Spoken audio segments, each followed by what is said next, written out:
This conference will now be recorded.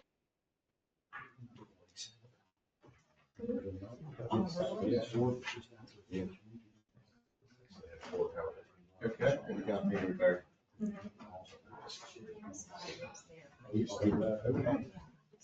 Thank you. Good evening, ladies and gentlemen. Welcome to our regular mayor and council meeting. Would everyone please rise for the pledge and invocation? I pledge Allegiance to the flag of the United States of America and to the republic for which it stands, one nation, under God, indivisible, with liberty and justice for all. Let's pray. Our dear God and Heavenly Father, we thank you for this great country. We thank you for all the many blessed things that you have bestowed on us. Please be with the families in Texas for that horrific mass flooding that they had. Bless and touch each and every one of those families and let them know that you still care about them. Oh Lord, as we go into this meeting tonight, please guide us in a godly manner that we make the right decisions for not only the townspeople, but the town itself too. We ask all this in Jesus' name. Amen.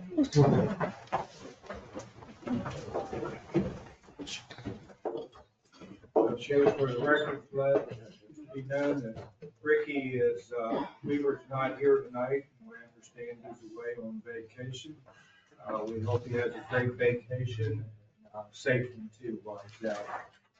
So, has everyone had a chance to review the meetings, public hearing meeting and regular meeting on June the 9th, special meeting on June the 18th, public hearing and workshop meetings on June the 30th?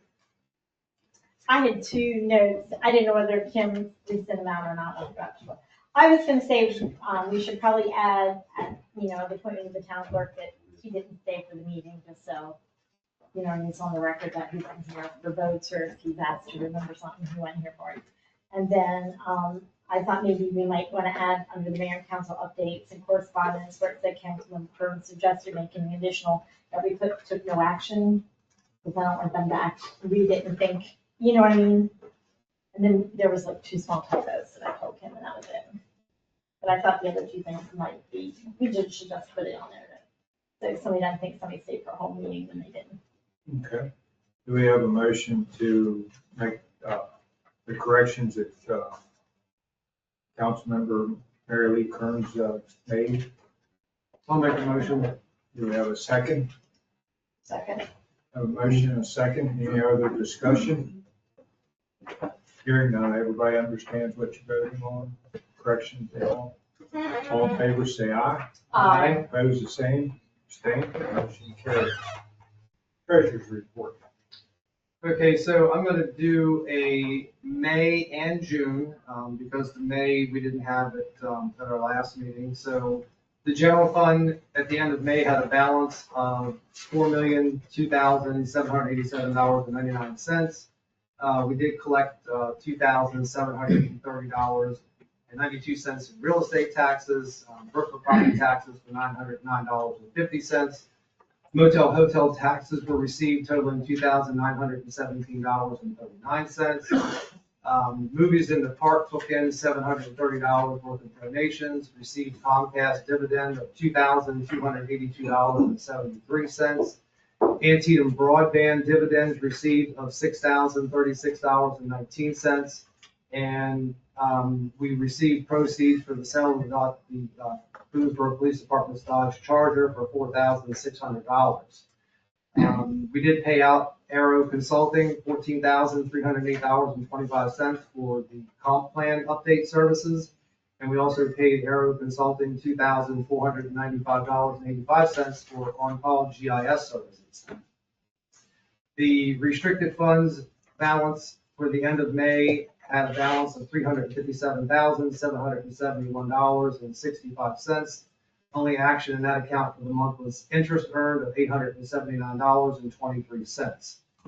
The certificates and money market balance at the end of May was $1,602,120.41. The breakdown there is at Middletown Valley, we have a CD totaling $57,294.22. We have Fidelity CDs totaling $1,545,000. And there was balance in the money market with Fidelity of $252,668.60. The water fund at the end of May had a balance of $1,321,773.33.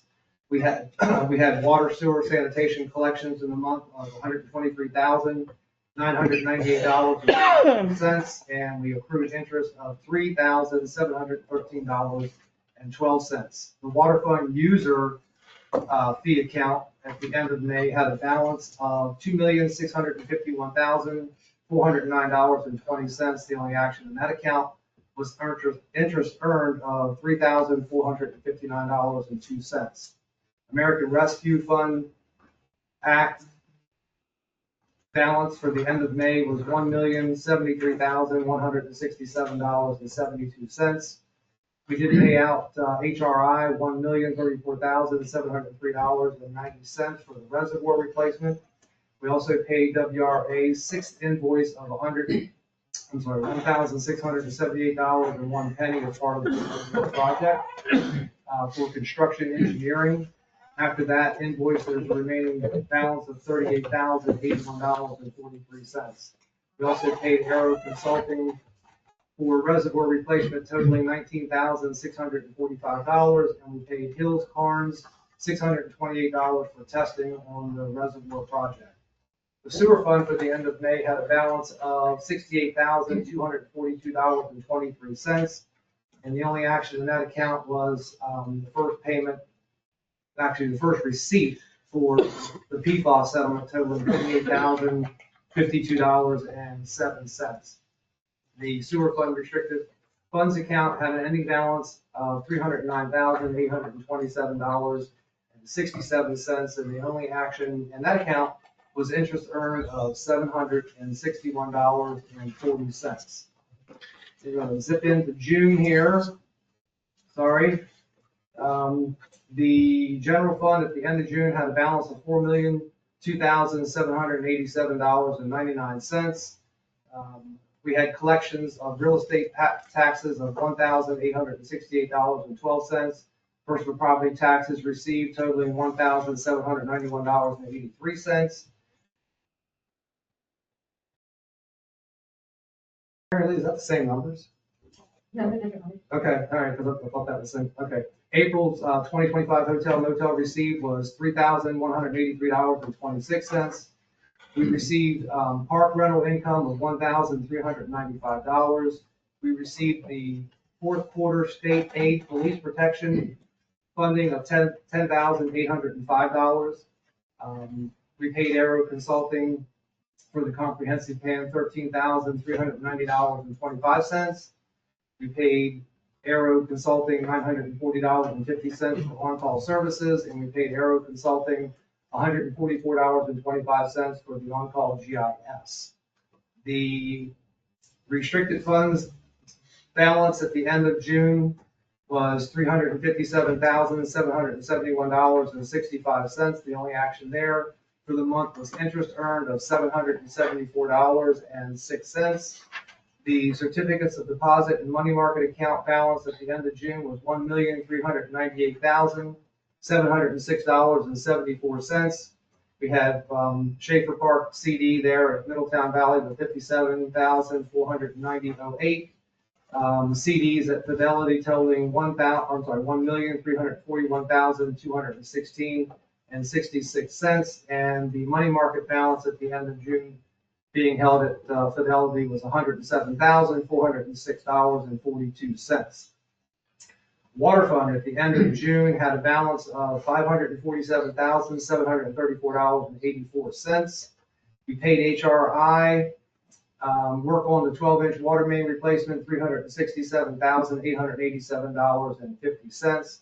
We paid the town of Keedysville for the true-up, the annual true-up for $31,392. We received from the town of Keedysville on the third quarter admin fee of $27,437, and we received $6,000 from the town of Keedysville for their share of the GIS lead service invoice. And we also earned interest in that account for $2,720.78. The water fund user fee restricted account at the end of June had a balance of $2,654,548.03. The only action in that account was interest earned of $3,138.83. The American Rescue Plan Act funds at the end of June were $1,075,309.87.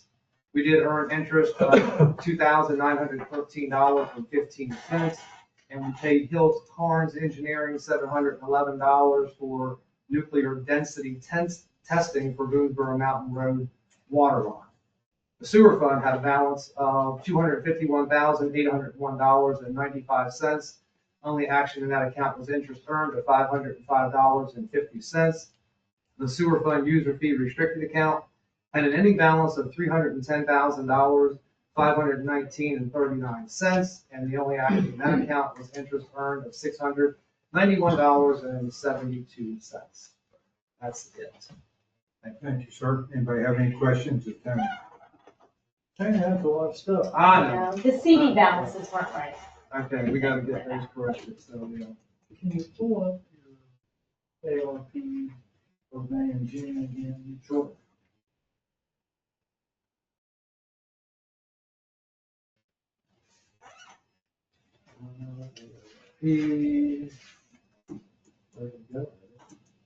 So May was when the withdrawal was, there was only 771 in June. The big one was May. I'm sure you looked at it, right? There we go. The end of May, Yeah. Yeah, balance was $1 million. No, 73. right, and we paid out the 1,056,054. Yeah, I signed the check.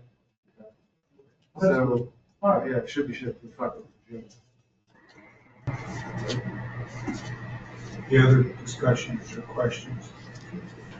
Hearing none, do I have a motion with the corrections that Mary Lee said to make? We need to fix that too. We have a discrepancy with the American Rescue Plan because we shouldn't have that amount in June, so we'll have to make a correction to that too. So we need a motion. But it's wrong, the Correction. balance in the general ledger, so what this doesn't balance to the bank statement? The American Rescue Plan fund at the end of June still says it's $1,075,000 on the ledger and in the bank. Yeah, So that if we spent $1 million. but we spent it in May, and we had 2 million in there before that. Beginning of May, we had 2.1, and we spent the 1, so that left us with the 1,000,007. I don't think that long ago we signed that check. Anyway, we'll take a look at it. I don't know, the withdrawal was booked in May on the report. I don't think that long ago. It says $1 million on both of those reports. Makes sense, because that would have been for the April HRI invoice, the May HRI invoice was the 307,000. Yeah, we haven't paid anything out of ARPA for June. Okay, so it hasn't been June was due just from that yet. one. Okay. That makes sense. Do I have a motion to accept the treasurer's report with the changes? So moved. Second. A motion and a second. Any other discussion? Hearing none, all in favor say aye. Aye. Opposed, the same. Abstained, motion carried, and then we'll approve the changes. Great, public comments? Just a document. Okay. Will be brief.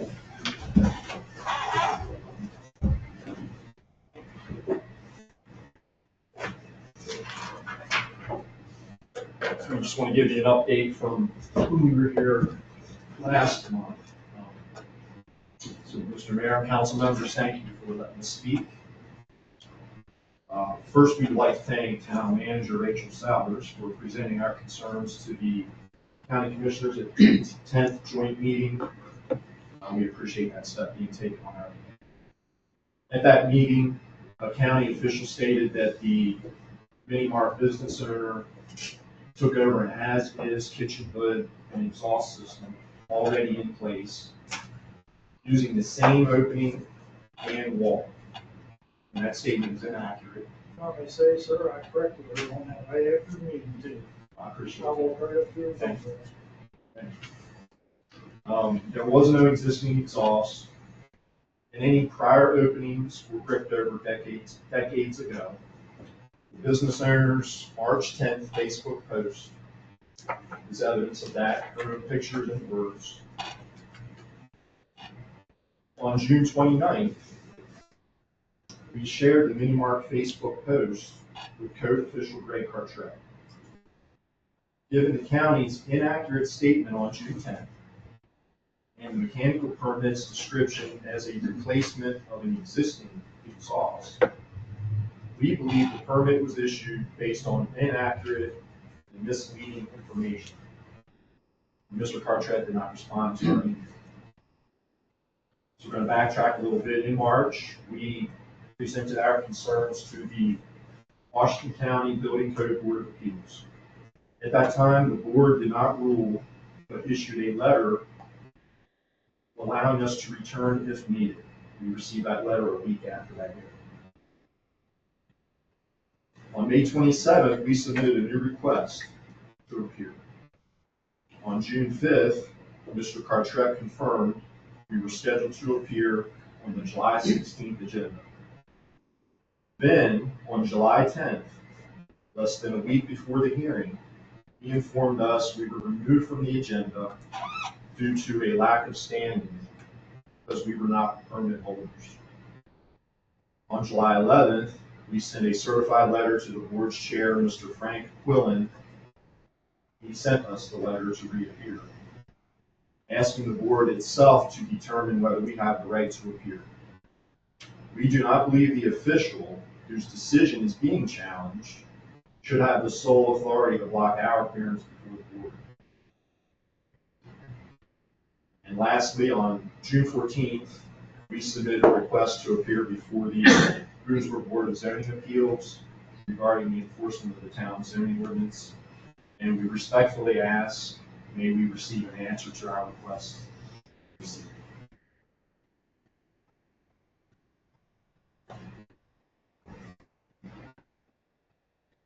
been a month. We were hoping to be on the agenda tomorrow night.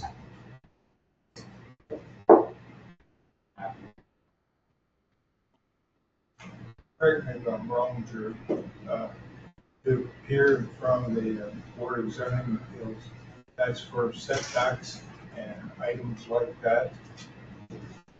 So this is a big legal technicality. We've been trading emails back and forth about this. So when you look at the zoning code, and that's what the Board of Zoning Appeals Board reviews. They don't review appeals by the police department to a budget hearing. That has nothing to do with them. This is strictly to the zoning. The code is crystal clear. It talks about any person, any business can appeal a decision by the zoning administrator if they feel wrong. If I issue a fine, somebody doesn't like it, they can appeal it. If I tell them they can't do a subdivision because they don't have the variance they need, they can appeal my decision and go to the Board of Appeals. Here's the rub with his property. We didn't do anything. This started with being notified that someone was working without a permit. I went out and verified that that was the case. We notified the county. Okay? We took no action. None.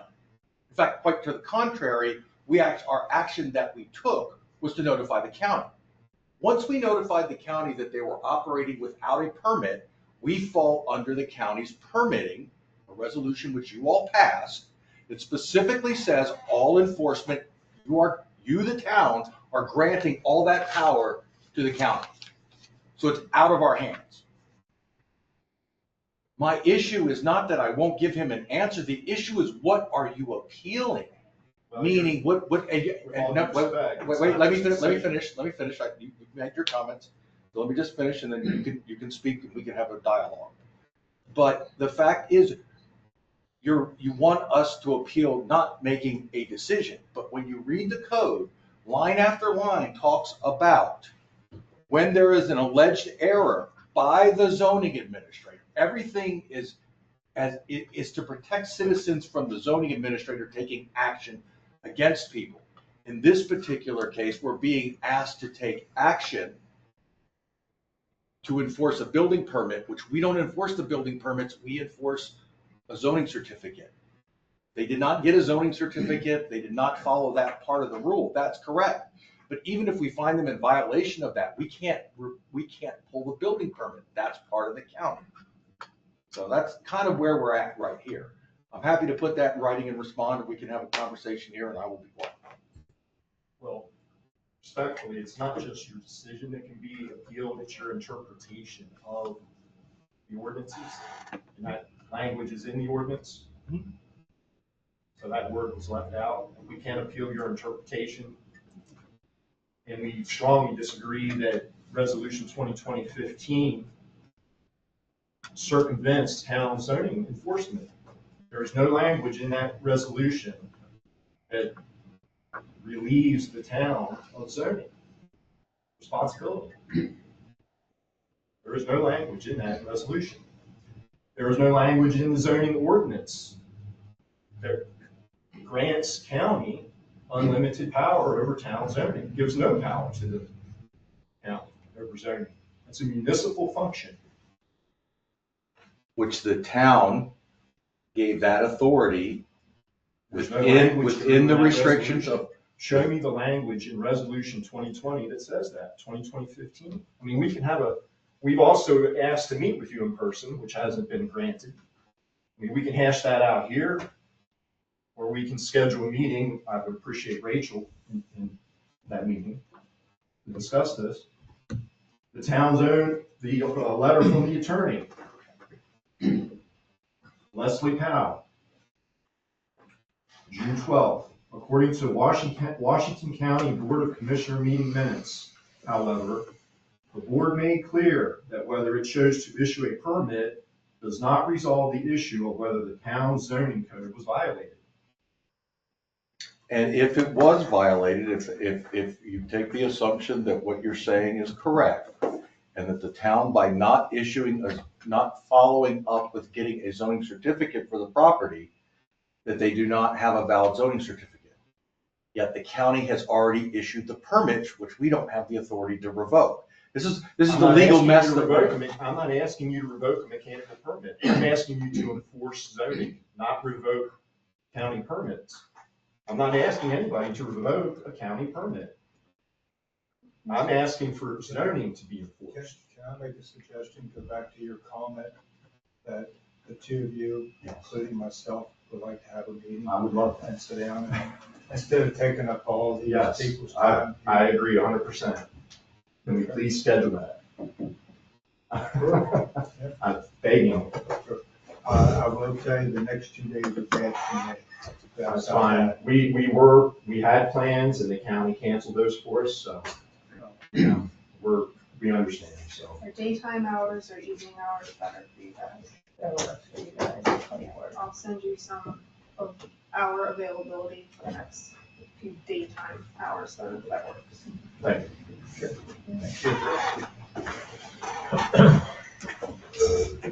Anybody else sign up for it? No, sir. Can I stop late? I should have signed my phone. Have a good night.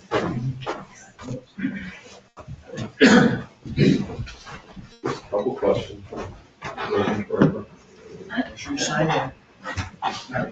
Just state your name and address, that's fine. Brian Smith, 107 Maple Avenue. So a couple questions, and I don't know if it's all related to Dean South and everything going on there. Not sure if it'll be addressed in planning or that. Do we know what's going on with the whole blasting issue on the property? So They've submitted for their permitting. They finally actually submitted a plan for the blasting. They've submitted it to us. We sent that to WRA. WRA was out on site today with us. Their geologists are doing a final review, and there probably will be an approved blasting plan, but it's going to limit the areas that they identified in their plan further away from the homes in that area. But once that blasting plan gets approved, we'll send out that information so everybody knows what's going on. So they do have the ability to blast, right? Is what we're saying. The town's code allows them to blast, yes. Okay. So, But they have to do it according to what we're advised that they can do it too. All right, second thing, when was and this is related actually to the Greystone mess. When did the town increase in size? When did they annex, when it went from like 1.9 acres to the 3.1? When was that thing? Most of it happened between 2006 and 2007. Okay. That's when almost all of it happened. There have been a couple of small ones since then, Okay. but most of it happened in that 2-year window. Yeah, I was just going back, because I'm trying to have some stuff in order, just to say, here's what the town size, here's when we grew, here's what it's gonna do, density, population, all that stuff that's gonna happen. So that was it. Third thing, and this is a resident, I don't know if any of the other residents in the area, any opportunity for relief from the town for our utility bill when it comes to water consumption? Because we are more water washing down the house, washing vehicles. We've had to put water in the pool a couple times because we're, just going through a bunch of other stuff with all the dirt, debris, construction back there. So I don't know how we can do that, or, I can put something in once the bill comes to do that. That's the third thing. I think that's it. I mean, the construction's happening. Trying to work with those guys, to see, but same thing, do we have a schedule? I know we gotta work with them, keep talking about that part of what's happening, they're right behind their house working now, so getting the sewer line in, it's the constant chatter of the machines and everything right there, so just trying to understand. Are they starting before 7 o'clock? No, No. Okay, good. they're actually turning and leaving your house, Benny, so the next couple of days they'll be away from it. They set that manhole behind your house today and then they'll turn and go. Yeah, 'cause I actually helped them today. I gave them some water because I saw them bring the concrete saw out. And it's like, here, take the hose and keep that thing dry, or keep it wet so we don't get the dust and everything.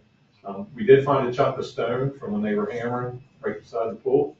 So hopefully it didn't, I don't think it hit or did anything, but it was a piece of limestone there. But trying to be nice, it's not them, understand that, but then it's just trying to understand all the pieces of it. So it's like now, half the bucket's sitting in our yard, right, they're across the property line. I'm not gonna split hairs with them because I know it's not them, they gotta get their work done. But just trying to understand schedules and I don't know if we can keep making that request to them, if they can say what the plan is, when we expect stuff to happen, when to, just so we know what's going on. So, So as soon as they get that back from WRA, we'll get that out to you. Okay. But other than that, I think it was. Brian, was your question when this ground was annexed or when? Just when the town grew in size. Yeah. I was out trying to, and I saw one that went from like, between the census data and what's on Wikipedia and all the other information that's out there, it shows an increase in the town size, Yeah. right? Because now it's like 3.1 square miles, right? At one time, the county approached us about property that's around our area and where we would be interested in annexing it. And of course, Skip and I got a comment down at MML from another municipality. You have an opportunity to get property annexed in your town, take it, because the county allow trailer parks and everything else to be built right up against your town. This way you can control what's being built there. Yeah, I was just That's trying, why- I was just trying to look at, the size, because looking at the population growth, looking at the number of housing units, all right, 14 some now, you're talking, whenever that's gonna happen, it's just. Part of Maryland's smart growth. Yes, When part, if yeah, the town that's what we didn't did. annex property, then like the mayor said, the county, To do or whatever. the state would control what growth would happen and the town would get really nothing. Okay. Actually, I'll be upfront with you. It was Mayor Frederick, Okay. Mayor Young at the time, made the suggestion to us that you don't want to become another Frederick, annex it. Right. That way you can control it. Yeah, no, it makes sense. I was just, want to be sure that we'll wait and see what happens tomorrow night, and then we'll go from there. All right, I thank you. didn't know when the property out there that around you was annexed, maybe that's always been in town. I don't know. It was No, annexed. it was annexed. Was it Yeah. around that same time? The comp plan is on the town's website. If you go to the comp plan, there's an actual map in there. It's about 4 pages in. And it shows all the annexations over the last, since 1970, I think it does. And it shows them kind of blacked out, so you can kind of see, and it kind of puts them all, Puzzle together. and it identifies whether it's Lakin or TT&K or King Associates or, Easter days or preserve at Fox Gap or whatever they were called when they were annexed at the time. But there's a map on there that'll give you, and it gives you the acreage, actually. It gives you the acreage of each one of them. It's a nice, I use it frequently because I get orientation as to which property you're talking about. Okay. All right, thank you. Thank you. Moving on, facilities report, public works superintendent, Greg. All right, I'll start with the water distribution side. You guys know we had 2 pretty bad leaks on that the week of June 23rd when it was real hot out. The one up at Orchard Manor Apartments and one back Dell Lane, we lost about 380,000 gallons of water. That's just with the reservoir drop. We actually lost a little more now. We just don't know what was in the distribution system. The one up at Orchard Manor Apartments, I can stick my fist inside of it. It was pretty bad. That's one that's good. And then we had 6 emergency calls for just people needing their water shut off in the middle of the night. One lady Sunday night, her ceiling was caving in. It was pretty bad. Then sewer side, everything's good. The public works side, for you guys that don't know, we lost one of the big, humongous oak trees down at the park. Took out a bunch of power lines, power poles. We shoved it across the street, got the street back open with the cops, cleaned it up the next day. They're supposed to be here this week to finish putting the power pole back in. Because it took out all the lights down Park Drive, clear down to the very end of the Boy Scout building. And then as far as Dean South, I'm out there every day. I go out with them every day and check everything out. They are coming into a lot of rock. The house is like close to Smitty. They're honeycombing them so that they don't have to blast. But you'll see the driller behind his house, but all they're doing is making a bunch of little holes. Then they take a breaker, it makes the rock easier to get out. But and then for everybody else sitting in here that don't know, we haven't did a project in Boonesborough we have not had to blast, except for the reservoir, knock on wood. That is the only one we haven't had to blast. The whole Fletcher's Road development, they had to blast that whole development just to get the rock out. There's so much blue rock out there, it is unbelievable. They would sit out there for 3 years beating on that if they didn't shoot down the light well. Greg, one sewer question. Been a strong sewer smell out our way? They hit your line today. Not your line, they hit the line that you're tied into. Okay. So, I was there the weekend too. So. Really? And I talked to them this morning, they said about the old, because what they're doing is run that new line right beside the old line. And they said the old line showing signs of roots and everything else and all there, so. You're on schedule. Rover will be here this week to ride that again like he does. I already called him up. They tapped his sewer main. It's old terracotta right beside his house. They just barely touched it with the bucket today and broke the side of it out. So they repaired it, got it put back the way it was. It happens. We had it marked, so they know it's their responsibility. The town didn't have to split the bill or anything for it. I have a question, because last month we had the truck with the turbo went out, and we repaired it, and it was check engine came up on, but been fixed. It was actually under warranty. It was the whole DEF system went out on it. This is the 3rd time. The same truck. And they changed out the whole exhaust. Them diesels had DEF in them, which burns it for emissions. And if the filter gets clogged up in it, they got to change the whole system out. So we got lucky. That part was still under warranty. So. Just wondering, is it gonna do it again? Do we need to get that truck replaced? and So get Ford has the another one? capability, just so you guys know, that they can manually put that truck into regen, which regens it and burns the stuff off. We don't have capability, but we're getting ready to have the capability. I put it in the budget for a scanner, $1,000 scanner to do all these trucks that we have, these new trucks. So I'll better sit it down in the garage and have a guy put that in manual regen and burn that stuff out of that exhaust filter, which would help it last a lot longer. The problem is we're driving these trucks around in Boonesborough. Right now, and they don't get blown out. So the new dump truck is gas. It's coming. How many miles on that truck? 40 couple thousand. That's a lot, man. That's it. I have the exact same truck, same year, same motor, diesel, everything that I drive the Roarsville back every day. Now, it's only 6 minutes away, but my truck's been perfectly fine. It's got almost 100,000. Because you let it out. Yeah. Anybody else have any questions? I do have one more maintenance question. Can we make sure the website for the 4th of July weekend, website didn't have anything about the yard being closed on Saturday? There was a sign on the gate, but there wasn't anything on the website. So just going forward, if it's gonna be closed on a Saturday, just put a note there, because I checked. So I went down with two trash cans. I carried them back and dumped them, but because I didn't want to get rid of them, but it was just the only notification for anybody was, they'll wait by 11, piece of paper on the gate. So just an update would help. We forget those simple things. No, that's, no.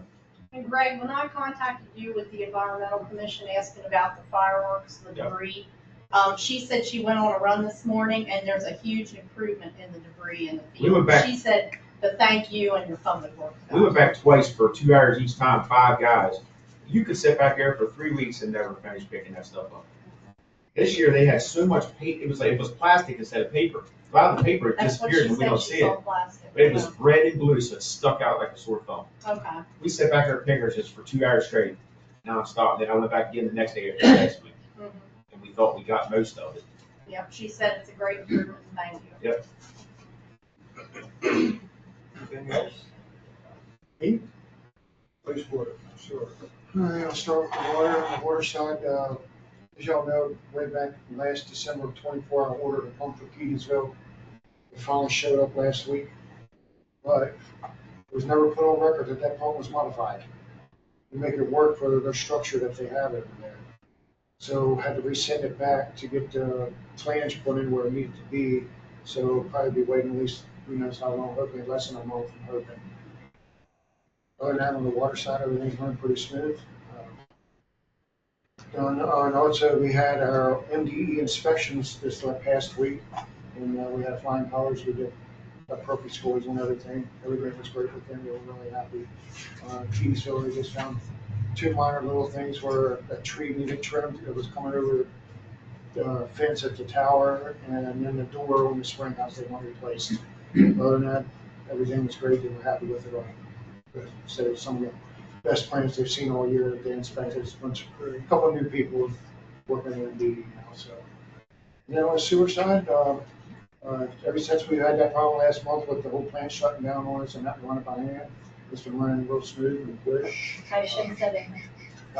I shouldn't have said anything, you that's just why I'm jinxed not doing that. us. So, but so far, it's been working great. Everything's been running smooth, and everything's going good right now. Thank you guys for your 24-hour replacement. Yeah, that was fun. Oh, Greg, another question for you. All the different grass cuttings that have been complained about, and then I've noticed too that I told them to check on, they got cut, but how does the office know whether you all ended up doing it or? We they- don't do it. We call Yetters, we call the town's contractor, let them do it. We don't have time to do it. So we So, always, but I guess my question is, how do you know if the owner did it Gets or? billed. they yeah, bill us. They bill us separate from what they bill the town for our ground. Yeah, we get a separate bill and then that's put on that person's pile. Okay. All right. I just wondered who was the one doing the mowing. That was Yetters that did the one up from your house. Okay. And make sure we pass it on to the town. Oh, yeah. Yeah, it does. There's a lot of that right now going on in town. Do I have anything else, Pete? Town manager, Rachel? I'm still trying to get my bearings from MML and jury duty and being here 3 days before I was on vacation. So I don't have a lot. I was waiting on the vacation. But on the vacation note, I did just want to say how much I appreciate that I don't have to worry about staff while I'm out because I know that they've got it under control. And I mean, I would have loved for them to have bugged me if there was anything that I could do, but they insist on not doing that and they handle everything well. And it's just a good feeling to know that I don't have to worry about anybody either because they've been here for forever and they have all the experience, or because they just have the initiative to step up and do what needs done and just take care of it. So I appreciate them for that. And then just one thing I briefly mentioned to you guys earlier this evening that I had originally organized our grant funding for the reservoir in particular because there's so many different sources. I was trying to spend them in the order that they expire, but I was afraid that it would look bad if we were not using different sources, so I kind of held off on ARPA because we do have until December 31st, 2026, and I've been trying to use at least a few hundred thousand out of each of the sources. So that's one reason that it looked weird on the treasurer's report because we haven't paid the last few invoices from different companies for the reservoir. It's just most noticeable when we get a $1.1 million invoice from HRI and it's not showing. That's because we paid it from a different source. And the one that, we are paying today, the June invoice, that was 1.1, I think it was 1,155,000. That, once we pay it with our own money, I'll submit for reimbursement from the capital funding that Roger got for us, so we'll get that money back into our account. Other than that, I don't really have anything. Yes, you do. Yeah, I didn't want to ask to Oh, reimburse. I'm sorry. I did, thank you. So the money that is budgeted for the mayor and council educational stipend, we still had $3,500 remaining. So I was going to ask if I could submit my hotel for the portion that I was there for the conference, because I actually went a day early, but for the portion that I was there for the conference and the parking, which was a total of $959,028. I was going to ask. $958,000. 1,000. She's out of sorts. Another day of vacation. $959.28. I was going to ask if I could be reimbursed. Sounds very for that. small after the $1.1 million one. I'll make a motion that we reimburse her for that. The $959.28. Yes. I second that. We have a motion and a second to pay Rachel's motel expenses of $958 and some odd cents. Any more discussion? Hearing none, all in favor say aye. Aye. Opposed, the same, abstain, motion carries. I have a question for Rachel if you're done. I'm fine, go ahead. I think you can educate me here. Well, With our EPA grant for the reservoir, $1 million, when I've been talking to Ken Pantuck, it's reimbursable, right? Yeah. He will allow you to submit against that even though the total project is not complete. I always thought we had to complete the entire project, maybe not with the Oh, EPA. okay, so first of all, the EPA, we still don't have a grant agreement for that. We're still waiting. Wait on him, we might have to give him. And, the EPA might be different. I don't have experience with the EPA funding, which is why I've had to ask him so many questions. But for the ones that I am familiar with, you don't have to have the project done. It's just that you have to pay the money first. That's why we're using our water fund money to pay this HRI invoice, and then we can get the reimbursement for it. He assured me that money was going to be available. The last time I talked to him, he said it was pretty much there. It was just finishing like the last couple Yeah, pieces of paperwork. He he's said he been was. saying that for quite a while. Yes, he has, but he seems to know what he's doing. Yeah, he does. Anything else for Rachel? I hope not. Okay. Town plan, you got Drew. Friday, we took some members of the council, some former members of the Utilities Commission, and we actually went up to look at the reservoir. You guys have been hearing updates on that. Assistant Mayor asked, hey, could you put together some pictures? You know, we haven't seen a lot of the progress that's up there like you do. I don't think you guys don't get to see it every day like I do. And it So, looks like that. No, not exactly, Mary Lee. That's a vacation picture right there? Where's the trailer? So it's kind of a little beginning to end. Greg's out there every single day. He takes pictures. It goes into our system so that, we have actually a record of all this stuff as we go forward. But I just tried to get some highlights here that kind of show you all what's kind of happening out there. So these were different pictures. Greg, you can jump in here Pete, anytime. These were the areas where they trenched up St. Paul Street, right around Orchard, right where the apartments are, going up around. I think, didn't they mill that out first? Yeah. They milled it out first, then they came back later and they dug it. You can see them installing a fire hydrant there in that one location. You can see the valve in the one picture down in the ground. This is, again, some more, this is coming up the hill. That picture there in the middle, that's an old line. There's a lot of water in that ground up there around the reservoir. That never stopped flowing. I might have where we lost Using I our mean, water. it's pretty obvious, so you can see where that does go. This is when they were making the tie-in, remember we had the pressure lines going across between the two fire hydrants when we were doing the testing. We had to get the fire company to help us with pressure testing because we had to boost the pressure. Dogs were barking. Ah. That was in the picture. Okay, apparently. So this is the tank. Remember I said they went up there, they did the tank, they got to put all the steel. This is basically the base of the 1,000,000-gallon reservoir. So it's about 3 feet thick. They tie steel. There's 2 mats of steel in there. And then they actually come in behind and they pour concrete. They use a big pumper truck. So, when last week, Greg? It was week before, right? Week before, they poured 375 cubic yards of concrete. Concrete truck carries about 8 to 10 yards. They started at 3:30 or 4 o'clock in the morning. You can see the big pump concrete truck. And it took them until the afternoon until they got done. Pretty good.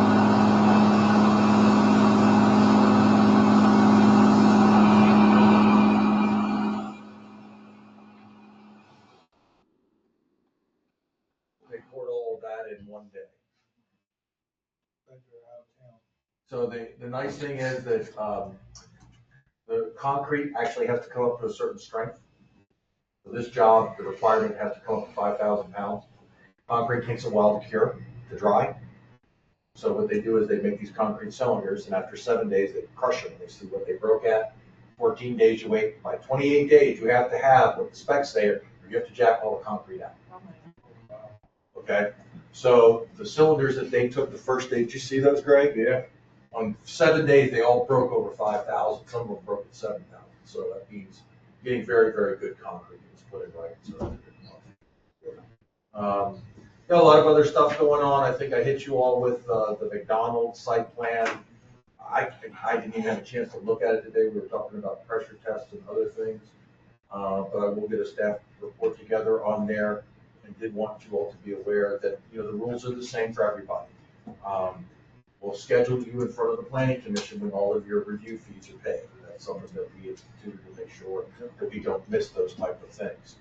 Probably get a lot of comments. I do want you all to know I did send it to Anthony Crampton, who's the president of the HOA, and Baggett Management, who manages the HOA, so they have record of it, so that they know about it. Told them the exact same thing I told you all. I haven't even looked at it, but I don't want anybody to think I'm hiding something. Here's the information. Greg and I looked at it today quickly, a couple of things that we saw on it that we were like, that's probably not going to work. But again, you saw what's there, we'll keep you updated. And remember the process, site plan, we hear from people, we review, make changes. Before it gets approved, it's going to go to the BMUC to find out how many taps do they need. They're going to have to know how many taps. We're going to go fix your unit count. They're going to tell us how many taps they need. We already know it's a 2-inch meter, looking at the plans today, if it gets approved. So that's coming down the pipe. You all know about Greystone. You've heard those things. So again, you may have noticed the traffic counters around town. Been around. They keep moving them. They're over on 67, I think now. They were down here over on our town streets. This is that developer doing preliminary traffic counts all around your downtown to actually see what the numbers are. So that's some of the stuff I know that they're planning on talking about. And apparently he joined all of the face groups before he ever made a presentation to the council, and he sees all the comments.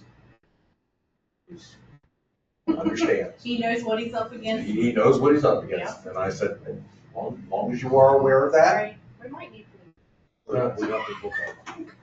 So, do y'all have any questions? I'll be happy to. I do, just one. Scott McElwee, are we gonna do his shed before, what's happening with that? So we met with Mr. McElwee last week. What we did is we actually staked out, if you actually go up there, you can see the stakes for the new property. And we went out there to locate where the shed is. We met with Josh Dillow and the guys doing the concrete. Mm-hmm. And Sean, we said, okay, this is where you told us you wanted the shed. Is that really where you want the shed? And he looked and he started laughing. I said, what's so funny? And he said, I didn't really think this would happen. He said, I'm now kind of shocked it's happening. He said, I'm kind of excited. He's like, do you mind if I talk to my wife and find out which way it is? You guys might wait 2 weeks. I was like, how long did we make you wait? He goes, 4 years. Who's making me wait? He's very happy, he's very excited about it. I don't think that there's gonna be any problem. Our goal, and I told Scott this, Josh, and all the rest of them, the goal is to have his new pole building up and be tearing down his old house and those things by the time school comes in. So that the people that are coming in understand that there's progress. Did we make the deadlines to get the road in this year? No, we didn't, but we are doing something. I mean, now there's a road on the other side, you can see getting built. Now you're seeing the house torn down. I mean, these people are seeing it's happening. It's still on a paper kind of thing. So It did is we moving forward. get our Board of Ed construction easement?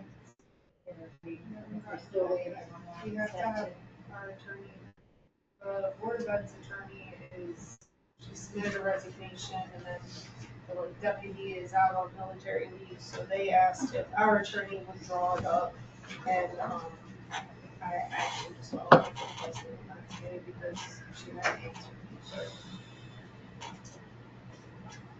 Drew, I had two things scribbled down here as a kind of write. Of course, you know I had a question. Just because my printer chopped this off a while ago when I printed it, and because I need to sit here, 50 St. Paul Street, no comments on that, right? I've sent things a couple of times, I don't get any response out of Yeah, it. I thought that's probably what it meant. I think someone's trying to sell it and Yeah, they got that house for sale, it's been reduced a couple of times, and don't know that, so, anyway. Second comment, this is my fault, under site plan requirements and amendments, waiting for the attorney review. I know I told you I had some comments about that, some stuff that I found after we met. I just never get back to it, so I'm sorry about that. that's okay, we haven't gotten it to the attorney yet, she was busy working on the Board of Ed McElwee stuff, which had a higher priority. I'm gonna get to this, I promise. Okay. So what is there a status on the state permit and everything for that roadway and extension? Do we have, same thing, I keep asking timelines and all that. I hear us talking about building the building, tearing the house down. Is the state ready, or what's the process for that extension to connect the road, so who has to do what, I guess, up there? And just to get on record, because a lot of people are asking, a lot of miscommunication on it, so. So the developer under the annexation agreement, that's Jim Draper with Fletcher's Grove, was required to make a connection to Maple Avenue, otherwise known as. That was supposed to be done at the time the first plat was recorded.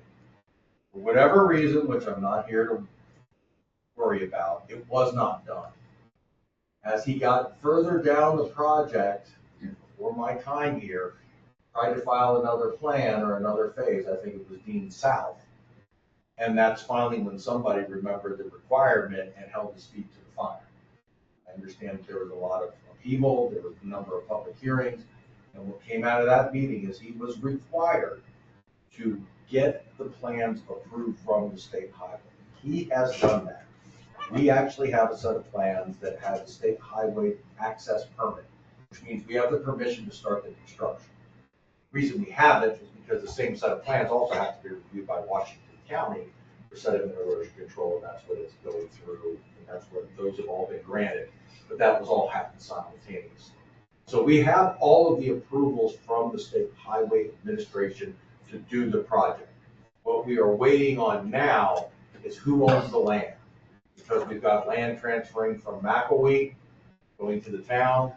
We have land going from the Board of Ed to the county commissioners to the town that's going to McElwee. I mean, you remember all these land swaps that are happening. What the Board of Ed has done is they're going to allow us, while that land swap is happening, they're going to grant us a construction easement over the entire construction area so that we can do what we need to do and the land can fall into the places as time goes on. Add to all that, the Board of Education of Washington County can't release a piece of property until the State Board of Ed reviews it and says it's okay. And then when they release it, they can't release it to anybody except the county commissioners, which can only release it to a town. You guys know the story all too well. The point is, this is one of the few times where we actually have the permits before we have the other stuff. But again, you all put that responsibility on the developer, and I believe he was working on the plans for the last 3 years, trying to get them through there. Yeah. Has he ordered the signals yet? He hasn't. We're gonna have to do that, but that's what we're sitting down right now, is coming up, and you all will have that, you're gonna end up getting an RFP to write the front end of the specs, meaning the contract, the bid requirements, all that kind of stuff, so we can publicly bid it and get a good price. It also takes time to get through state highway. Well, I think, didn't soil conservation hold us up? Yes, They're still holding us, yeah. yes. That, Well, yeah. county held us up too with a tree. Well, and we're They trying wouldn't to allow do us to right cut it as down. much as preliminary, because we're not gonna be able to put in the road from the school side to match up. Except for while school's not in Right. session, Right. because there's just too much So is there, traffic. and, you know, it's one of those things, and, you know, you hear state pulled the permit, state wants to do another traffic count, any truth to any of that? I haven't heard any of that. We haven't heard anything on that. Smith. Okay. The only thing that I heard is that they may do additional traffic counts once the road opens to see if they need to change the lighting configuration at Lappins Road and Main Street, because that will substantially change how many vehicles are gonna be lining up to stack, to turn, to go in that direction. And I think, if I'm not mistaken, Mayor, you asked the state highway that, and they said they would do that, because they even said that. Yes. That's enough of a change in the actual dynamic patterns, they want to be aware of that. Any other questions, Drew? Thanks Yes, sir. for doing Yeah, that. behind you. How will the residents be notified about the blasting plan? It would be my intention, when I sit down with Rachel in the morning to come up with what that plan is, obviously the websites, those are the quickest and the fastest. Again, outside of that, I would think it's gonna have to be some sort of a more direct notice, because it's probably something they're gonna wanna do in a shorter time than mail is going to get there. So, Because those guys don't communicate too well. okay. Can We you use found out they the, were gonna blast when some lady came around knocking on their doors. I don't have a problem, you know, I mean, we can send out notices, but. The phone system, maybe? Can you do that to the Yeah, it's probably residents? not everybody's on the phone system. Yeah, that's the thing that you run into, is not everyone is It's only a couple of houses, just knock on the Yeah, door. we can. Yeah, We can. my house sits on the ledge. It goes right into the retention pond. When we built our addition, we couldn't put a basement in because of that rock ledge that goes through there. So does my shop, by the way. So I have a lot of concerns about where they're gonna blast and when. Because they start blasting on that part of the retention pond, I'm in trouble. They have to be so many feet away from your house, Paul. They can't blast up against your house. They can honeycomb though. If you see the driller there honeycombing it, so Yep, that's just so that the breaker can break it out easier. They submitted a plan. They're not allowed by law to blast up against your house. We'll make sure everybody gets something posted on their house file, so they're Okay. aware. yeah, because the lady was around today doing pictures, and was it seismographic something or other? Mhm. yeah. So, They're required, that's one of the standards of that industry. They put a seismograph near the closest building corner foundation to wherever the blasting is. Because they figure if anything's gonna receive it, it's gonna receive it at that location yeah, first. she didn't know anything about that. She was a representative for them, and I asked about that, she knew nothing. What she did tell me is that she was taking pictures today, gonna do a report, and that every resident that took part in the pictures or the process or the, whatever she was doing, the survey, would get the same information that, I guess, Gemco, Huntsberry, whoever's involved, who all the principals in that are. Because my question was too, do I need to follow you around, take pictures, or can we just get, right, do we duplicate? Right. I know some of the people, she may have gone inside the residence, we didn't have her in, you know, because I guess it's one of those that, you know, my concern is how you're gonna see. And one of the requirements of the plan is that we have to get copies of all the survey information, good and bad, before and after. That's what we're requiring. That way if anyone has a question, no one's keeping information from you all. It comes to the town and anyone can come and view it. Okay. Yeah, she did our inside, because we got a lot of things sitting on shelves. So back to, you mentioned Draper, so who is the owner of the property? Who owns Dean South now? Is it Draper? Is it Richmond American Homes? Does it matter? Who legally owns it right at this very second? Yeah. Draper. All right, so. He'll own it until the individual lots get So we have transferred. Maryland Real Property and it says Richmond American Homes. Is that not true, or does he own it and they? I'm not party to exactly how the agreement, when their lot takedown happens.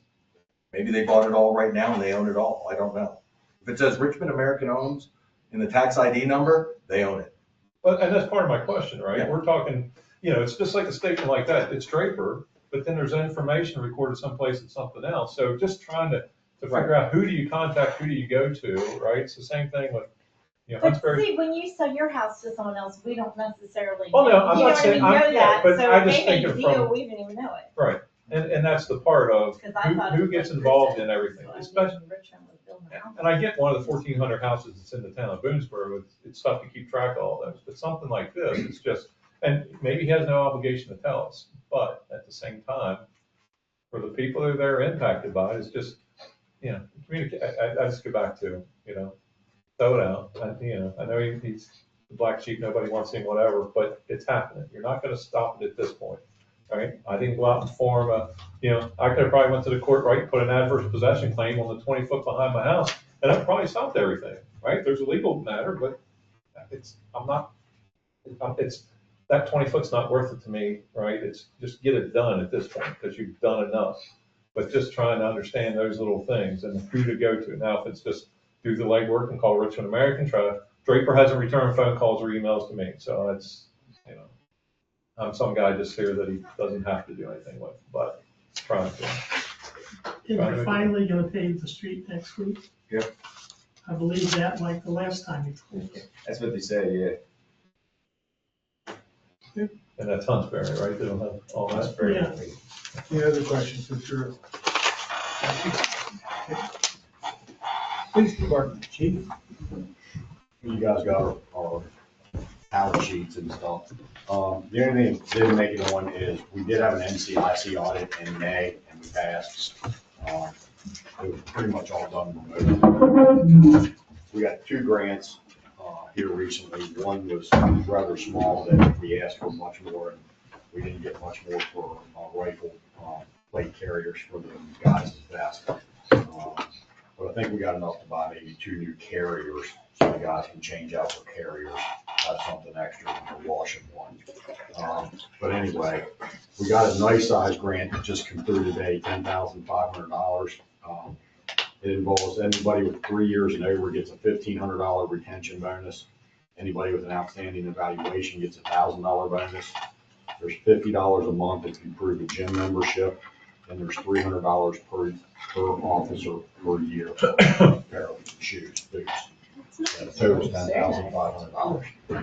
Did you do that work on them? Yeah, Good for you, Amy Amy. did both grants, and like I said, the one came in much smaller than we had put in for, but It is what it is. They at least gave us something, so. Where'd that grant come from?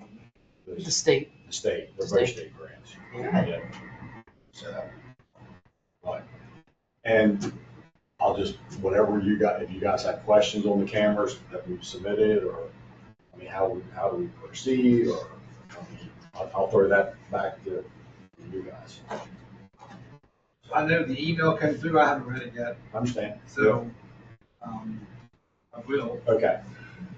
I do have one question for you though. Yep. You had a noise complaint and a trash complaint out in Brandon. Yes.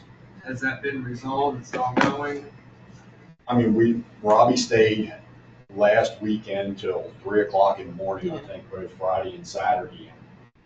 And he said, yes, you can hear the music, but it's not absurd, we had 2 or 3 complaints on 214 Potomac Street. There was apparently somebody renting there, and Billy actually went the county came down a week ago, and they said people were very compliant, they turned the radio down, or music down, whatever they were using to get the music.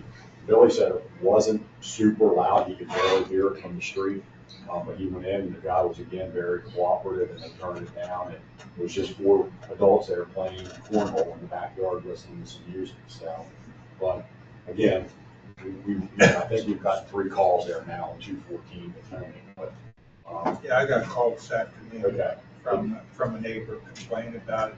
He says it's every Saturday till anywhere from 11 o'clock to 2 o'clock in the morning. Loud music, Okay. a lot of people playing cornhole. Okay. And he said, what's the ordinance? I said, well, the ordinance would go by the county, which is 7 a.m. to 11 p.m. He said, no, you're wrong, it's 10 p.m. But I'm pretty sure the county is go by 7 to 11. Yeah, that's what we've And that's always what done. the ordinance is. Yeah. And he said, well, can I still call the police? He said, I called your police station, nobody answers. I said, no, sir. We don't have anybody there to answer the phone. It automatically rings over to the county. And they will dispatch one of their officers on duty to take the complaint, or they'll send the county officer down. He said, yeah, an officer comes every time I call, and they stop the music when the police come. But he said, then the next week, it starts all over again, same thing. Yeah. But he says it's loud enough when he's even in his house with the TV on, he can hear it. So he didn't give me his name or his address, so I don't know how close he lives to it. But We'll keep. that's going. why I wanted to talk We'll to you keep going about when they it. call. So, I don't, if we get there and it's not obnoxious, like there's not woofers pounding and stuff, And technically, you can't do anything till after 11 o'clock. No. What time was the call this weekend, Billy? Was it? It was 10 or 10:30, just go before 11. So it was even before 11, so he's probably going off his 10 o'clock. Yeah. So, we'll keep going. So what is the proper procedure that we need to do the cameras? Do we have to get quotes? Do we have to get bids? Is this sole source? Do we It's need kind to- of a complicated matter because Okay. it's not clear cut, like, we're buying a piece of equipment and we can see how much 3 different companies charge for it. They had to find something that was compatible, but would, Well, but it's under the threshold of the $50,000 anyway. Except for spikers. Well, spikers would be different. Yeah, Spikers would be different. Under 50,000, we're supposed to try to get a couple quotes to compare, but again, this is not a straightforward purchase. You have gotten other quotes from other companies about We had, cameras. we had a quote Yeah. for a Yeah. 7-camera system that was gonna be $70,000, man. Spikers is looking at a 15-camera system, plus integrating all this, which the other company wasn't even gonna, they're literally taking over everything. For roughly, we don't have the exact quote, but asked what I had basically in the budget. I said, well, I have a $90,000 hole over. He Well, said, that's where you made your mistake. not with this guy. Yeah. These guys, I mean, they've got 1,500 cameras and they're by far the cheapest. I mean, and we could use some of HPD's legwork if you want to see multiple bids, but I mean, they were astronomically well for HPD. And then the flock system, I kind of think is, kind of a standalone system. I mean, it's an LPR system. It's used throughout the country, and that would give us, we get 7 LPR cameras, we're looking at $21,000 a year. They're all only on lease. They'll put a second camera on every pole, and then we have the LPR camera on it for an additional $3,500. So that's why that would up that to the 26.5 or whatever it was going to up it to. I think so. So we would have 14 cameras through flocks and an additional 15 with spikers. It literally doubles what we currently have. And then spikers would take all the systems and integrate them into one system so that we don't have a system here, a system down at town hall, a different system with flock. They'd all be integrated. And then wherever he puts his tower at, which he's thinking here at town hall, wherever he can see that tower from, he can put a camera on. So that would cover us clear out to the auction house, to the Yeah. roundabout, and how far down 34? And up by the reservoir, which I know is a concern. They said the water Water And down by the water treatment plant. Yep. Gets us there. So So my question is, how do we get this from the talk about stage to being able to, you know what I mean, make an official? The one that you want to know is how much does that cost? block system is a yearly lease. If we do 14 cameras, we're looking at $26,500 a year. If we just do the 7 LPR cameras, we're looking at $21,000. Well, you're smart to go to the extra. For $3,500, you're adding double the Yeah. camera. Yes. And that one is pretty much ready to go. It's just a matter They could of probably signing the bottom have it line. running in 2 weeks. Wow. And spikers, The guy's actually out of town, but he's probably somewhere in the neighborhood of 2 to 4 weeks. He could be down. Now, that's a $90,000 and we're buying those cameras. So we integrate with a system called Milestone, which HPD has, and I mean, we literally can, We know that HPD's happy with the Yes. Spiker system. So is that the They one told you us would that. all would rather have, Spikers? well, I mean, we're hoping to do, they're kind of two different systems. So the LPRs, we just go with the LPRs, What's that stand license plate readers. for? Okay. So we put them, all 7 entry points into the town. Nobody can get into this town without us knowing about it. And that's automatically recorded, not just through Flux, but if we go with Spikers and integrate the old system, they also record Flux cameras.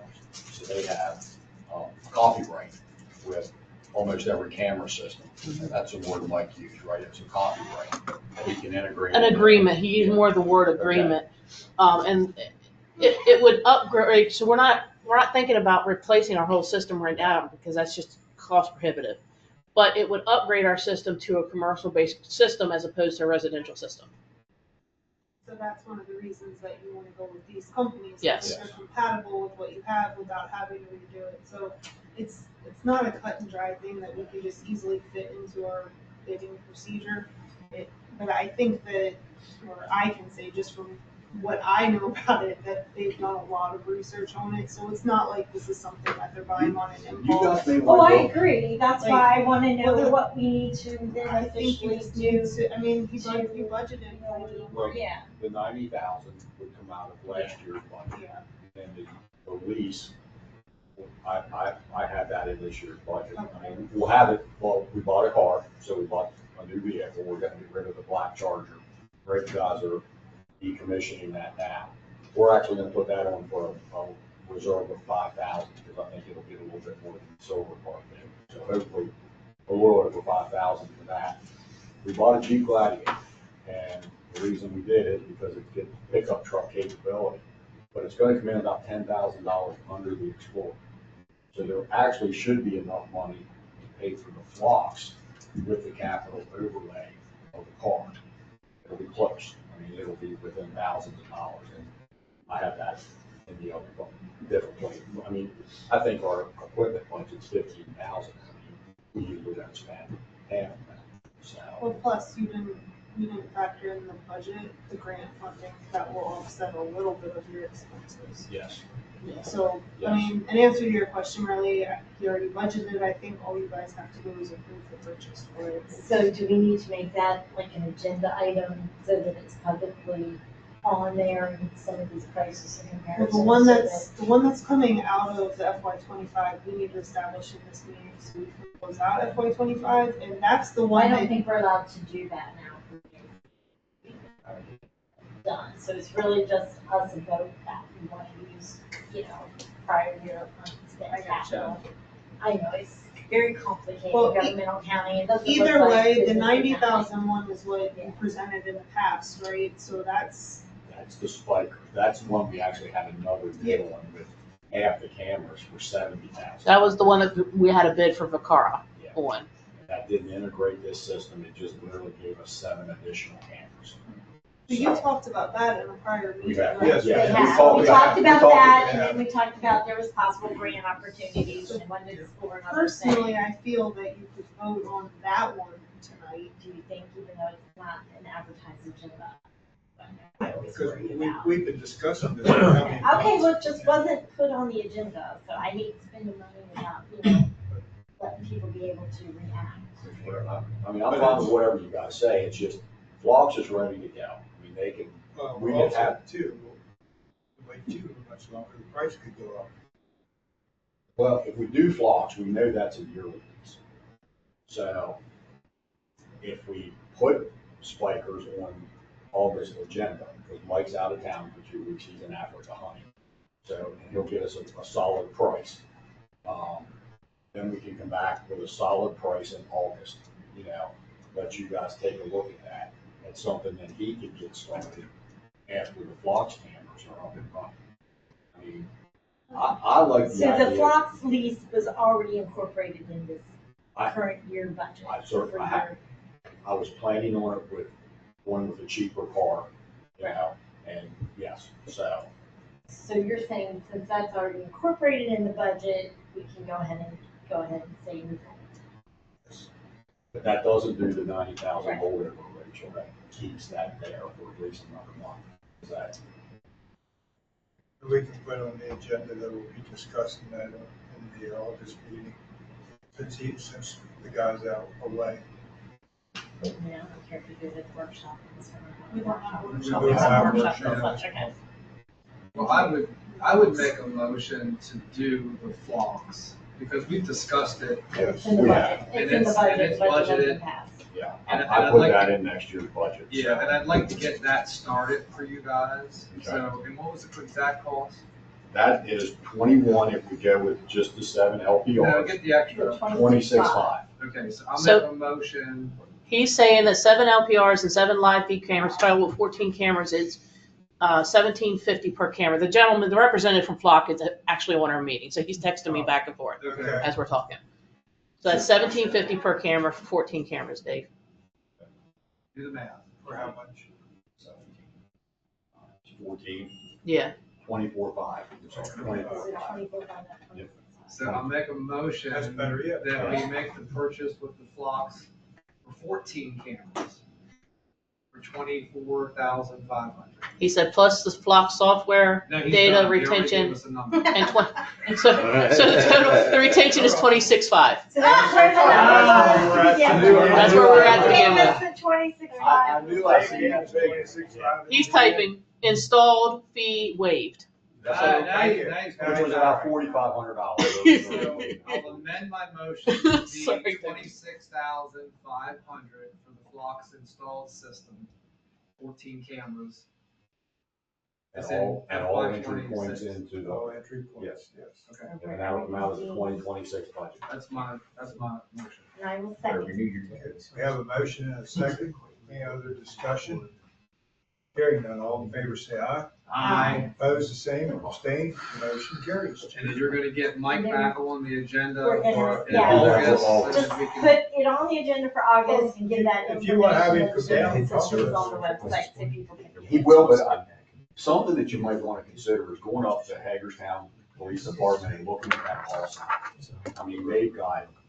A watch center, their watch center is, Their watch center, they've got like 1080. Is that their- They have their drone center too. 'cause I'm the not sure drones where that, I'm not sure where that is. Is that at Berrien? These TVs, when they get an alert, or we're looking for something, it literally pops it up on the screen. As soon as It'll that track camera the catches, car. yeah. And it'll track them throughout, Is yeah. that at their station? Yes. Right there? Yeah, it's on the 3rd floor of their station. Who do we see for the- When you guys get together, get some dates, and give me some dates, and I'll go up there with you. I'd like to go see it too, I've never seen it. Yeah, it's impressive, so they say. And I know I've put this in an email, but I'm really thinking the long run, and I know, years and years down the road, you're gonna have a bigger police department. But you could look at something in the neighborhood of a call center, in an interim as the town grows, and man that call center for extended hours at a much cheaper rate than a police officer is. I mean, it's just something to think about, I mean, Might it's buy a some time at least. It's a civilian position, it's not, Right. a sworn position, but that's what Hagerstown uses, So it's just something to, Food for thought. yeah, I mean, it keeps those hours, those cameras manned, for an extended period of time. So, and it would have somebody at the department answering the phone. If somebody calls it, 1 o'clock in the morning, so just something to think about. What's the retention on the video for these cameras that we're getting? Length of time wise, Yeah. about 14 days, Yeah, yeah, 14. What's one who's in now? What's the? 14 days. It's the same thing, right, yeah, same thing. That's pretty Overwritten at standard. that time? Um, It gets overwritten? Yes. Yeah, if we don't save it, if we don't download it and save it, yeah, That's pretty standard. isn't it? yes, yeah. I mean, I think if you go with fiber optics, I think you have a larger storage area, but you're talking, I mean, we would have $800 to $1 million, I think Nick estimated, to get our Yeah. cameras fiber optic. I mean, that's- Fiber optic is the way to go, Yeah. but we don't have the infrastructure in town for that yet. Yeah. So until you establish that just for cameras is, It's astronomical. it's not, Yeah. we can't do it. No. So, Okay, thank you, sir. Anything else, Dave? Oh, you all had done some research about the trucks parked out here in the morning, and we were gonna get a sign Yes. for 3 of the spots, but I haven't seen a sign yet. Uh, Did you have to order we- one? We had to order it. Okay. Yeah, and that goes through the state, right? And was that what we Yeah, had it's to through order? the state, right, Greg? Yeah, yeah, so Okay. it's in the process, Okay. yeah. So, By the way, ladies and gentlemen, if you haven't realized, our police department just celebrated their 20th anniversary last week. They've been in existence for 20 years. The second time around. That's Yeah, I was not- gonna say, that's not like- counting way back when we Yeah. had, Yeah.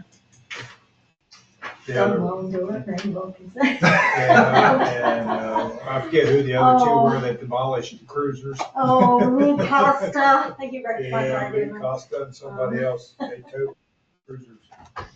Same night. Gee, Dave, how was, National Night Out come along? Any issues? we're on a really good path for that. I mean, Jim Sword's kind of taking the lead, Billy's his I know you got the assistant. dream team on it. Yeah, so they're knocking some stuff out of the park. It should be a good time. Good. It's August 5th.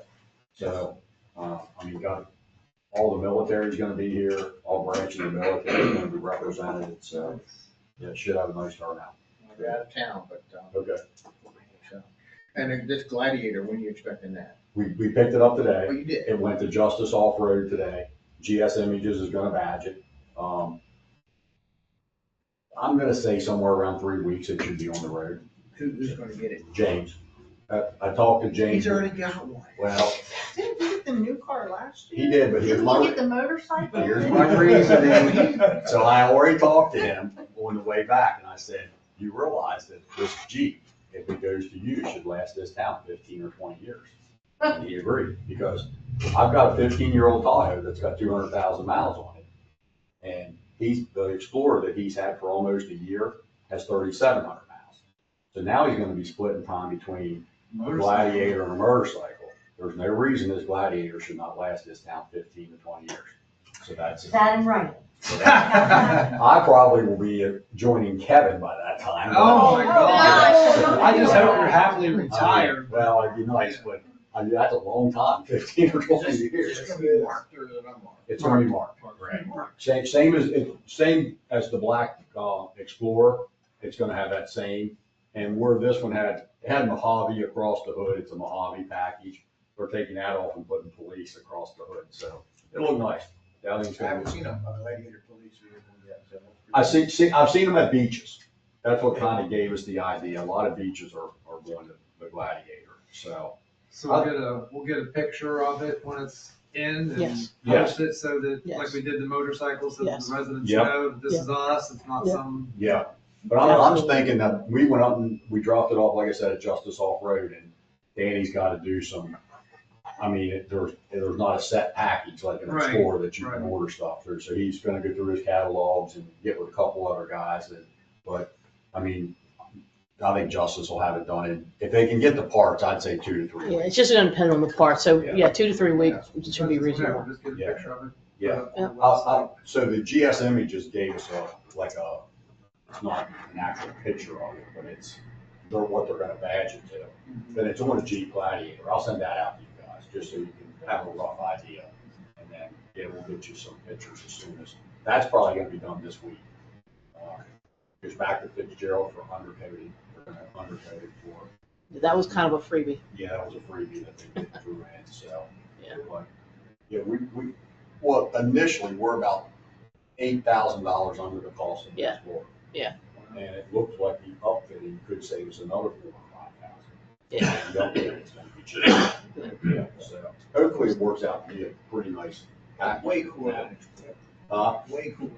Well, that's what I mean, it's a nice looking vehicle. It's sharp, it's very sharp looking. Yeah. It's got the orange, highlights on it, so it'll fit right in with our color, with our color code. scheme. Yeah, it's sharp, it's very sharp looking. Yeah. So who's gonna drive the Explorer? I'm gonna see if Robbie wants to, because he has the oldest Explorer, Steve guy.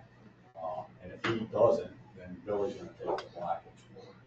And because we're selling the Charger and then the Is car. the Charger what Billy drove? He did until it needed all the work done to it. Okay. Wanted to he's in the TARS right now. So the TARS would go over to be our extra vehicle. Yeah. So, yeah. So, yeah, we're getting some nice vehicles. Yeah. I mean, lined up, yeah, so, you know. Now you got your horse. I do, I have my horse. Trigger's at his side. Trigger's right here. Oh, is that what So we have a mounted police force now, have a motorcycle? Yep, mounted police force. You're gonna break that out at National Night Out, right? Yeah, National Night Out. Yeah. Free pony rides. I'm gonna get there. You can do it that way, right? Yeah. Thanks a lot, Dave. Any other questions of the chief? Mayor and council correspondence and update. Don't forget tomorrow night out, American Legion from 6 to 8 is Ventura. I know, what's the name of the company? Verdun. Verdun is going out there to have their plans for the town of Boonesborough and accept comments from people. Again, it's not town meeting. It's not a town meeting. It's the Baton's meeting. They're the ones that are sponsoring it and everything. So we don't have anything. We haven't approved anything. Nope. But he wants to make a presentation to the residents of Boonesborough and get their feedback. I think we need to recognize the mayor for his lifetime It's achievements. next. Okay. As soon as he says he's done, I didn't know if you I had anything else. don't have anything else unless you want to. Well, I do. Don't forget the ribbon cutting on Drew, can you July pop that up? 6th.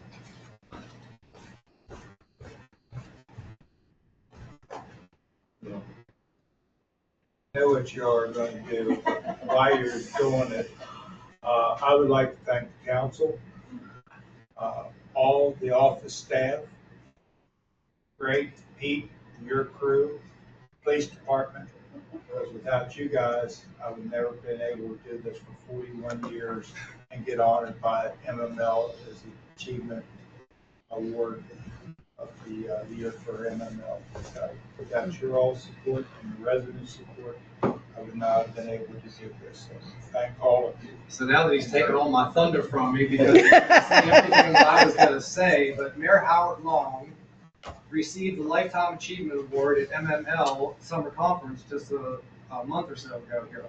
Howard was awarded the 2025 Maryland Municipal League Lifetime Achievement Award for 41 years of public service at MML Summer Conference this past June. Howard has been the mayor of Town of Boonesborough since 2015. Before that, he served as the assistant mayor for 19 years, as well as serving for another 12 years as a council member. Howard has been on the MML Board of Directors since 2009. He served as the District 8 Vice President and was inducted into the MML Hall of Fame for that service as well.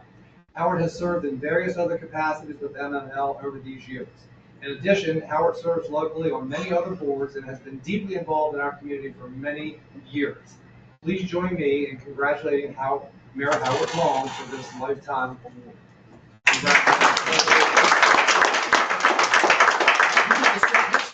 I know. Thank you all very much. Thank you, Howard. Did you pop the other picture over there if you ready? Get him a gold Hall of Fame jacket. He's gonna get the horse. Oh. And there was Howard at MML receiving his award. Yeah, they told me I had to say a few words. I wasn't prepared, but what I just said about you all is what I said down there. He wasn't prepared and they couldn't get him off the stage.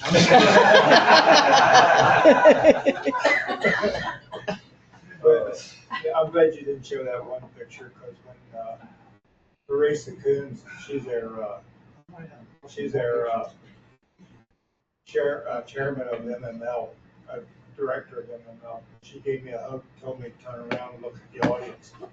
Everybody in the auditorium was standing up clapping, and I almost lost it. I had to bite my lip. And I'm glad you all didn't put that. I don't have that picture, so I took others, but mine was. Don't you dare, Ray. You don't have to show it.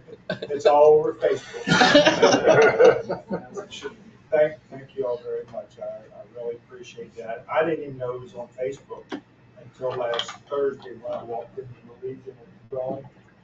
And every time Dick and Harry out the Legion congratulated me, and I told Carol, how they found that. So Friday morning I came in, I said something to Kim, and she kind of got this squeamish look on her face. And it was even on the WJJ radio news, local Yeah, news, I heard, Blue I heard Scout. Blue Scout. And I asked Kim, I said, did you have something to do with this? And she got kind of squeamish. She said, no, it was on Facebook. So, again, thank everyone for all your hard work. Couldn't do it without you guys. Well, we couldn't do without you. Appreciate that. Thank you. But I'm getting older. Okay, now that's done. Anything else? Please, no more surprises. New business. Donation request for Preservation Maryland.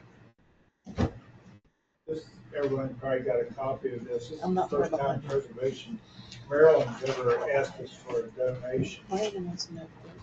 So, Should be here by now. Yeah. We don't really have any issue on it. Yeah.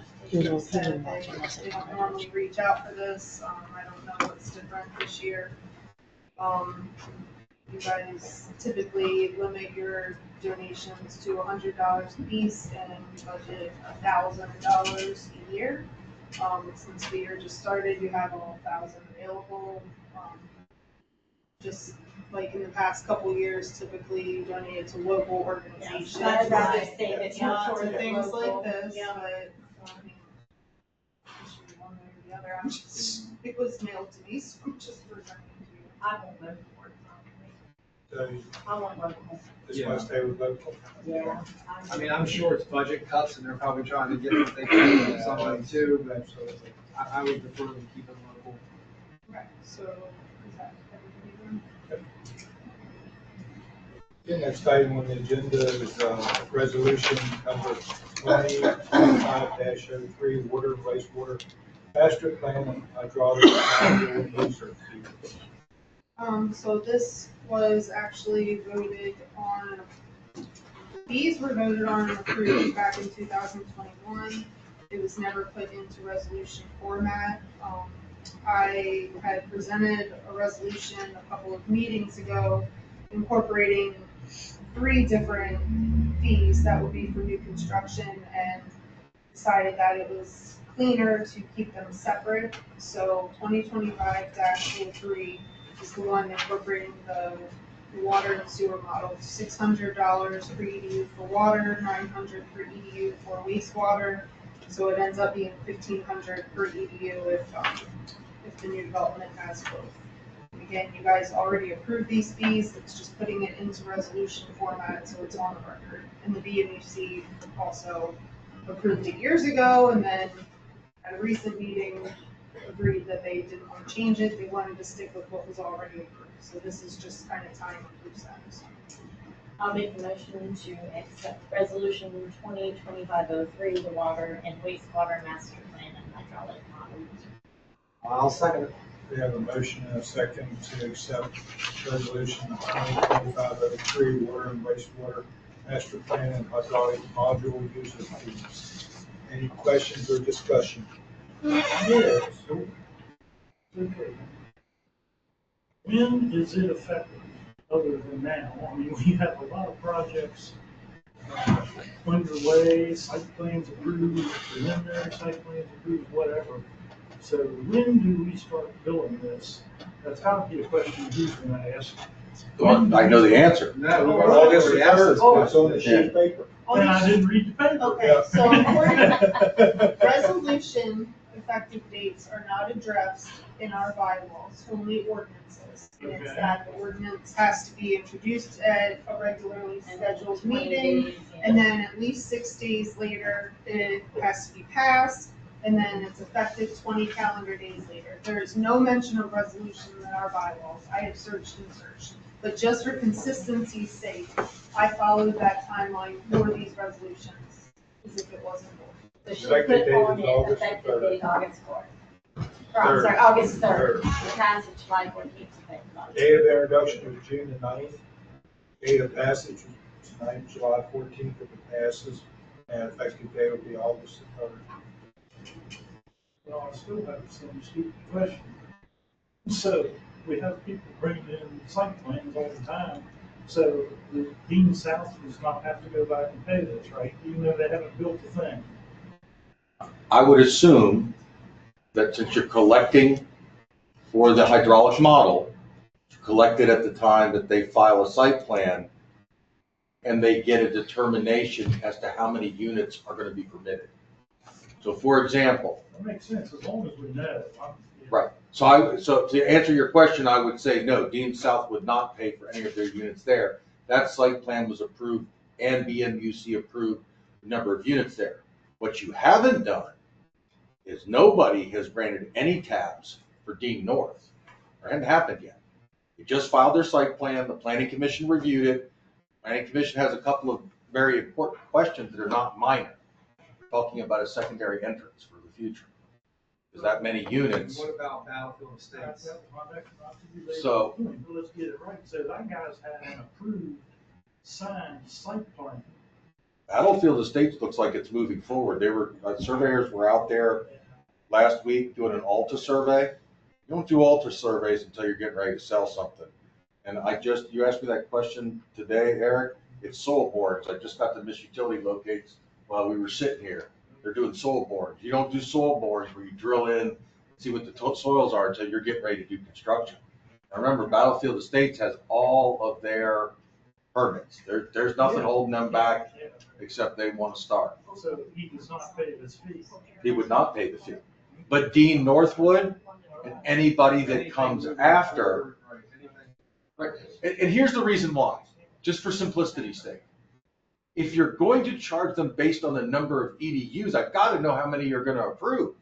And that's a decision between the planning commission, how the lots lay out and everything works out, and the BMUC as to what our capacity is and how many taps we can give them.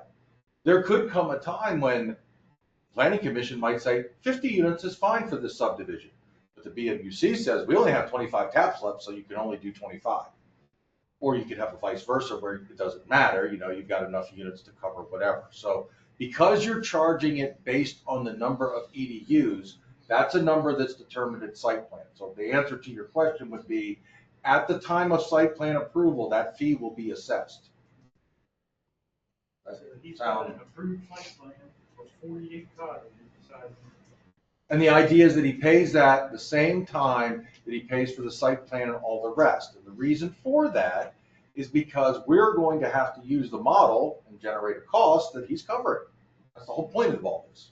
So that we can look at the different things that we have questions about as a town and what works best for the town system.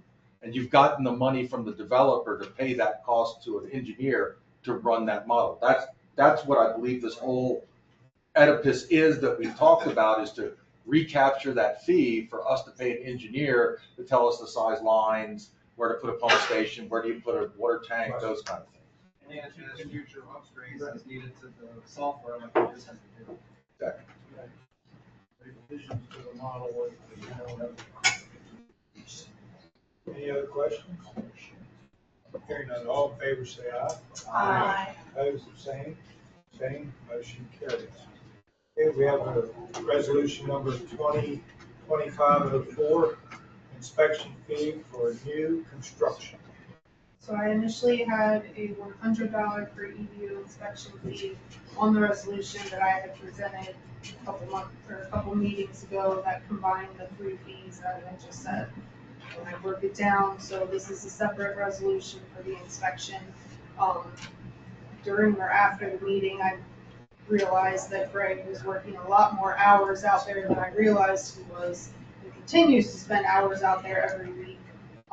So I increased it to $500 to better collect fees that would be in accordance with how much time is actually being spent out there.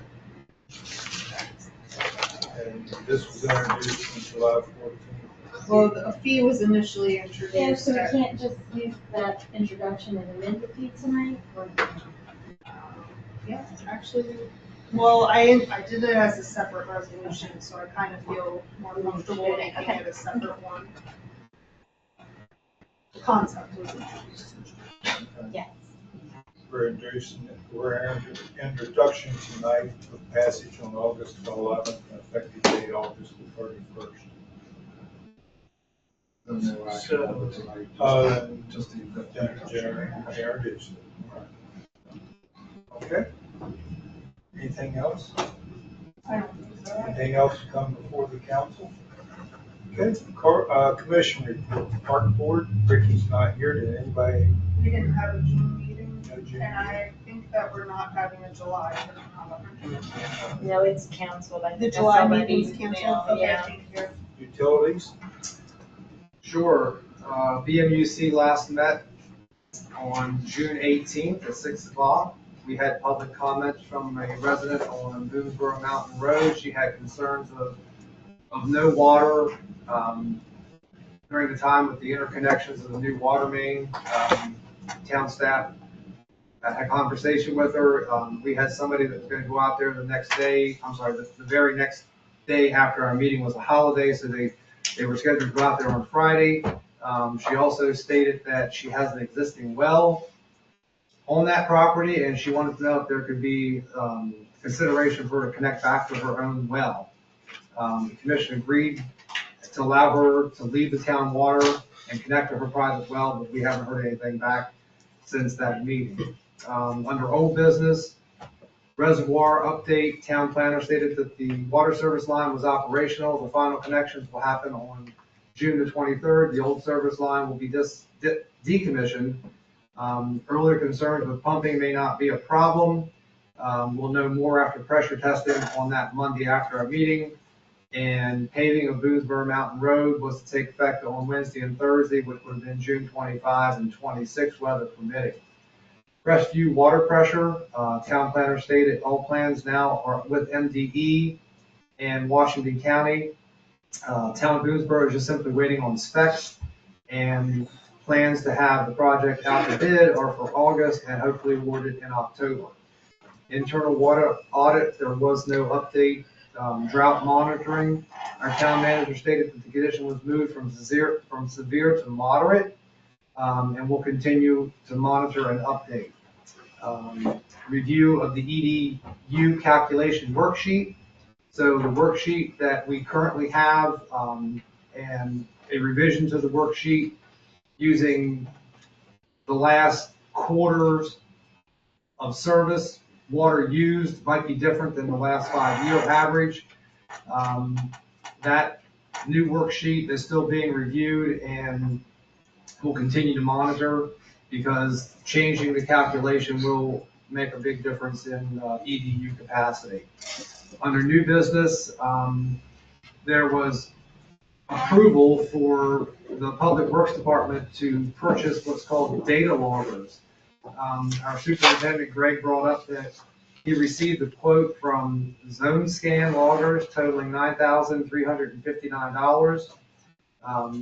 The loggers would be used by the Public Works crew to detect water leaks in lieu of us hiring the outside company that we annually pay $7,500 for.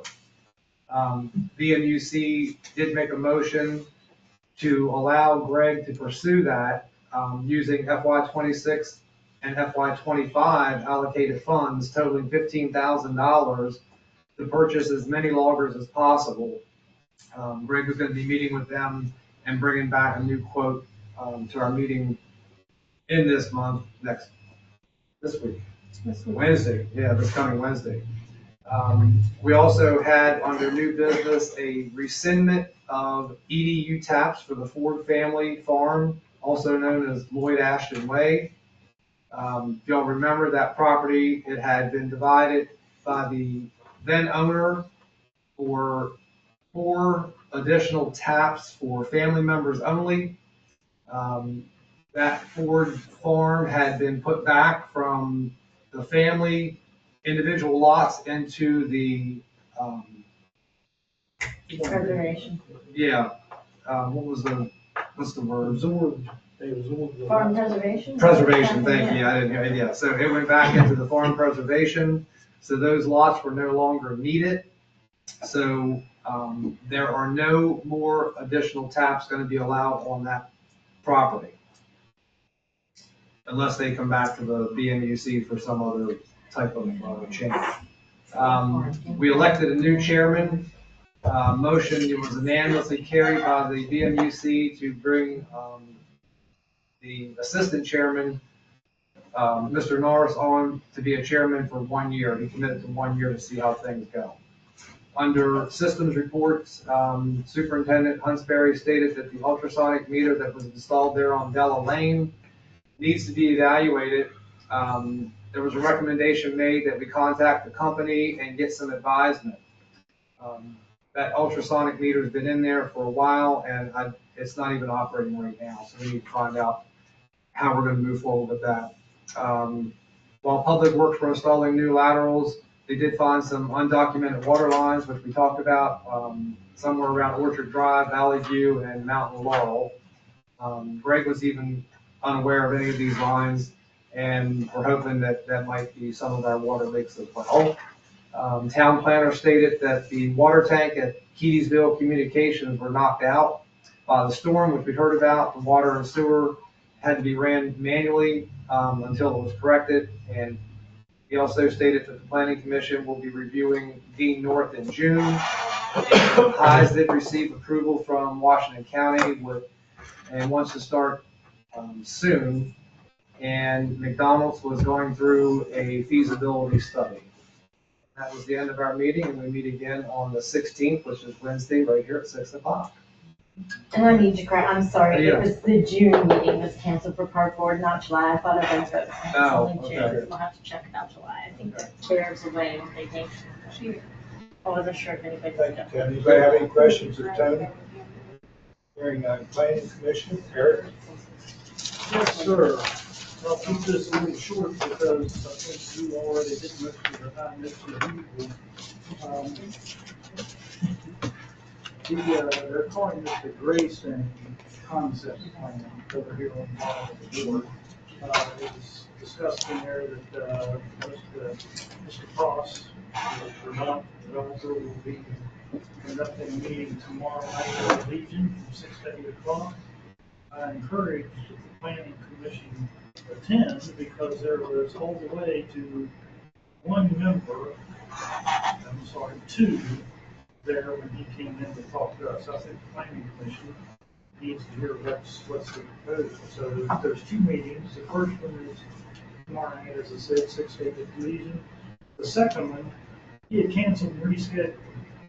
I've heard August 7 was the second meeting, and then I heard August 11.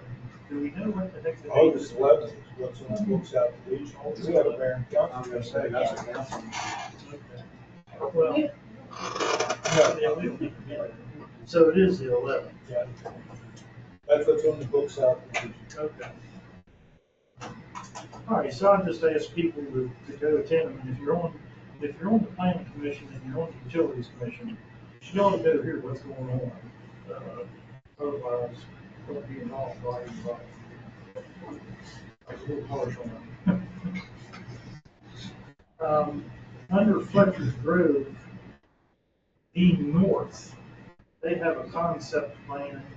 You might always say something about this too. 53 homes, but there's an issue with the way the traffic has to all go through a cul-de-sac, and then there's only one entrance in and out. So the commission pushed back some on that. So more to come on that. I don't think that's going to fly. Having more than one entrance in and out through a cul-de-sac. Yes. So that's being discussed. The last thing I'll mention is Wednesday, July 23rd at 6 o'clock right here, we're having a public meeting about the progress on the comprehensive plan for the town. So that's another good thing for people to come listen to. I explain it as a vision for the future. So people should come hear that. Fair enough, Drew? Dead accurate. July 23rd. July 23rd, 6 o'clock, right here. Yep. And as usual, they get off on all kinds of other topics in there, but things that weren't on the agenda. And I'm just not going to do all that stuff. We'll talk about some of it. So, anyway, that's good enough. Thank you, sir. Anybody got any questions of Eric? Gary, EDC, right? Okay, meeting was held on the 25th, and we've already had a national road opening. Many of you were there, ribbon cutting. It was very nice, also very hot. We had a farmhouse barbershop opening, very nice facility there. And there was 148 Provisions had an opening, assembly for there. Very nice shop. Not what I expected. I did more like a hiker biker thing, but it's gourmet food stuff. So very interesting. Upcoming, we have this Wednesday, there's ribbon cutting at 4:30 at the Naperville Vineyards, and that's out there off Ford, they get by the old Inlet Ranch. Not in the town, but we're trying to support them. They will just be address and since they're all the way to the town. And then there'll be some kind of a cookout or something afterwards, and so you guys will receive an invitation for that. And that's the, sorry to interrupt you, that's the EDC's July networking event, right? Yes, right after that. Yes, yes. I will be there, we'll see you all out there. Boonesboro Town Alliance is taking over the food truck rally this year. We'll be on August 31st. They're also going to have, in September 25th, beverages and bites. Bevs and bites. I don't know much about it. Around town, make some drinks and have some food. What's the date, May What's the 2nd? date? September 25th. Bevs and bites. And Yeah. And Main Street, Maryland, they were just talking about, we have a new guy on the EDC, his name's Ken, I don't know if you guys met him or not. He used to do the MSM in Brunswick. He was talking about how they had paid for their part-time position that they had, and they did do partial grants, town matching, and corporate sponsors. I don't know how they do corporate sponsors, but that's what he shared with us, and I don't know what we're gonna be budgeting with those ideas. And then I don't really have anything else, so we'll see you on Wednesday night. Thanks, great. Anybody have any questions of Ray? Hearing none. Environmental Commission. We had a meeting Wednesday night. October 11th is the fall cleanup and recycle from 8 to 12.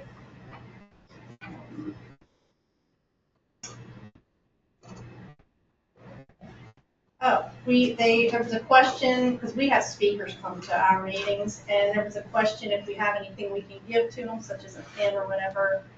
Kim had suggested, Frisbees said better in the borough, but I thought, I didn't think Tony would like that. Stop saying that. So if the EDC has anything that they give out, maybe they could give us like a I'll couple break little them from the things. trash. The community garden's looking very nice. They said the handicap beds, the raised handicap beds are in place, and they're on crushed gravel surface. And the Monarch Way Station, a couple of the women went and worked out there the other morning, and that's looking real nice. The farmer's market, she said even in the rain the other day, there was still 340 people that showed up. And I think that's about it. I had to pause.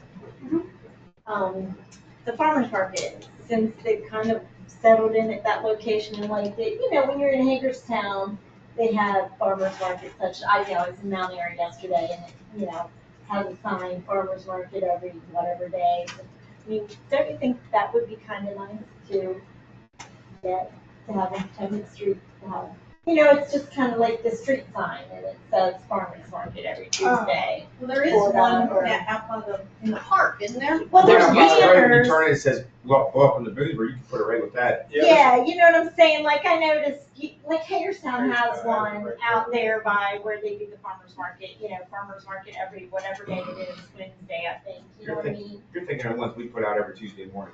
Yeah, I know we have Well, a it's a little pretty big one. street in the park. kind of things, but I was thinking like, a road sign Still is buy kind of, that. I don't know, that's what I was asking, if it's something, They are gonna I want would think you'd want to entertain, I don't know if they even would I want can it, let we them could know. then find out a price and see what budget, I just was thinking. So it's something that do. would be permanent. I do think, I know the FY25 is over, but I believe that they had additional funding They in their did. farmer's market supplies. So depending how much it costs. they could I don't know, I use- was just thinking since now it is on like kind of the road where it's visible versus the park where nobody's really gonna see it. and kind of puts it in people's brains. There's also the greater sign on it, so. Yeah. But you're talking about something on Main Street.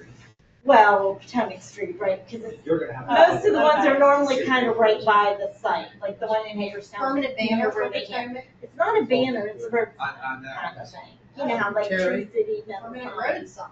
Can I suggest to get a solar powered wavy arm guide and Oh, gee. It's gotta be solar powered to make it, you know. I'll take a picture of the one I go by in Hagerstown. and Okay. try to remember. I like the solar powered wavy guy. That'd be cool. And like I said, I would buy, one in Mount Airy over That's the weekend. I would that's see it. distracting driving. It might be a nice idea. Believe it or not, there may be people who still don't remember. Thank you, Terry. Anybody else have anything for Terry? One last thing, council and employees, if you haven't received your invitation yet, don't forget on July 29th at noon at the Community Center, Employee Appreciation Barbecue Lunch. This is a thank you to the town staff for your hard work and dedication with food from the mayor and council. So we appreciate it and want to show you all, we do something for you at Christmas, and we think we all do something for you in the middle of the year too, and have a picnic for you. So make sure all you guys can come to lunch that day, and that goes for the police department too. So, and the pony. And the pony. We give the pony something. I'll be there all set up. but Yes. I have to leave shortly after that, Okay. so I'm not able to. What time do you want us there to set up, Howard, or whatever? Amy, what time is she bringing food? I've told her 12, so Yeah, she'll you probably said. start coming in around 11:30. Okay.